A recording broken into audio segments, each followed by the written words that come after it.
భగవద్గీతలో ఎంతో జ్ఞానాన్ని ఇచ్చి ఈ యొక్క మానవుడు ఉన్నతి ముక్తి చెందడానికి అవకాశం కల్పించిన జ్ఞానాన్ని ఇచ్చింది. అయినప్పటికీ ఈ జ్ఞానం అందినటువంటి చాలా మంది మానవులు అమలు చేసుకోలేక ముక్తిని పొందలేకపోతున్నారు. దీనికి ప్రధాన కారణం బుద్ధి మనసును కంట్రోల్ చేయలేక.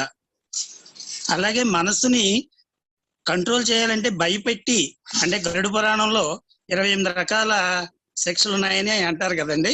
ఆ శిక్షలు ఉన్నాయని చెప్పి భయపెట్టి ఈ విజ్ఞానాన్ని విజ్ఞానంగా మార్చుకోవాలంటారా గురువు గారు? భయపెడితే ఈ జ్ఞానాన్ని భయపెడితే ఎంతసేపు మారుతారు? మళ్ళీ ఇంకెవరన్నా భయం కాస్త పోగొడితే ఇది కాస్త పోద్ది.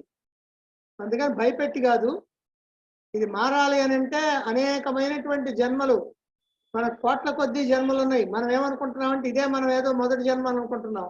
కొన్ని కోట్ల జన్మలు ఎత్తాం. ఆ జన్మలో ఒక్కొక్క జన్మ మనం ఎలివేషన్ అట్లా పైకి వస్తాం. ఒక్కోసారి కిందకి పోతుంటాం, మళ్ళీ పైకి వస్తుంటాం. రకరకాలుగా జరుగుతూ ఉంటుంది. మనం ప్రతి జన్మని కూడా ఒకరు పైకి పోతా ఉంటేనేమో పైకే పోతాం, లేకపోతేనేమో మళ్ళీ మామూలు జన్మలో పడిపోతాం.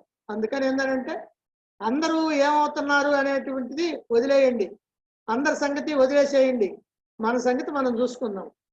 అదే మనకు కావాల్సింది. అందరినీ ఎవరు ఉద్ధరించలేరు.